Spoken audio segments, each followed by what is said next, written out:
Now we are going to talk about when it is time to move on from an idea. Before you decide to move on from an idea, I want you to ask yourself all these things. Number one, are your photos, yes, 10 photos, and your video, yes, you better have a video, are they actually the best on the search page? If you don't have the 10 photos and the video, you didn't fully execute the idea. Are they really the best on the search results page, especially your listing photo? Did you succeed in having the best looking listing photo? If you didn't, if there's room for improvement, there might be opportunity left on the table here. It might not be time to move on. Next, is your title, tags, description, alt text on the images all optimized with good SEO? I should have added in here your section titles. Are they all optimized? Are they all matching? Are you repeating those keywords in all those important places? Are you fully optimized? And have you been during the duration of the test? Is your pricing better than the current market leader? Did you remember to beat them by at least 10% during the duration of the test? Have you been driving traffic to it daily versus Facebook Marketplace, Facebook groups, Pinterest, and Instagram? If you have not been doing it daily for the duration of testing a product idea, then how can you say you really gave it your all? Got to be doing those things.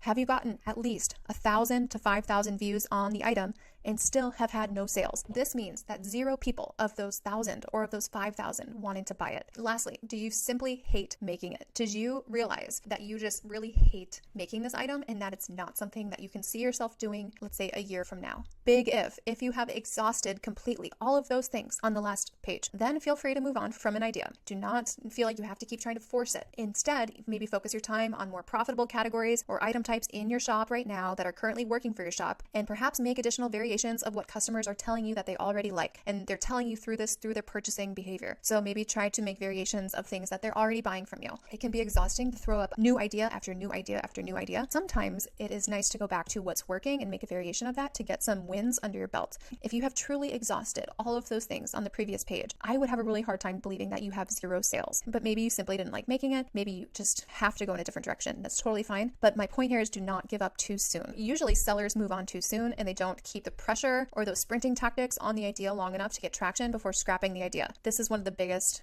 mistakes on Etsy. People think I've tried everything, but you haven't really thoroughly tried everything. Maybe you've done half of the strategies. Maybe you've given it 50% effort, but you don't have enough data to know if an idea is garbage if you don't execute 100%, basically like fire on all cylinders. Okay, we need to be firing on all cylinders when we're testing an idea. It's proven, like this dog gift basket idea, it's proven in the marketplace. There are businesses that build their entire business around these things. It is proven. People are buying this. If you're trying to get into this market, you got to differentiate yourself and you got to find a hole and an opportunity within the current market that you can fit into. Like we were talking about, doing maybe something that looked as good as that $109 example, but that was priced, at $50 or $40 with like free shipping. You got to keep this in mind. If you did not execute the strategies to drive your own traffic, if you did not go 100% with your photos and your video and your SEO, then you never really know what opportunity you're missing because you gave it 50% effort. If you're wanting to test ideas, you have to commit to 100% effort behind ideas. If you do 50% effort behind all of your ideas, you're going to get nowhere fast. You're going to get really discouraged and feel like nothing I try is ever working. Are you trying 100%? Are you trying everything I mentioned in this module? If you're not, then it's not giving it 100%. And I know this because every time I test a new idea in my shop, this is what I have to do to get traction. I've become a market leader in so many areas because this is the exact method, the exact steps, the exact effort that I put in behind those ideas every single time. Yes, you're not going to win every time, but if you do all of these things 100%, you're going to have a lot more winning ideas than losing ideas. Just don't give up too soon. Make sure you're actually giving it a thorough test before you make a decision. And if you need help, of course, let me know.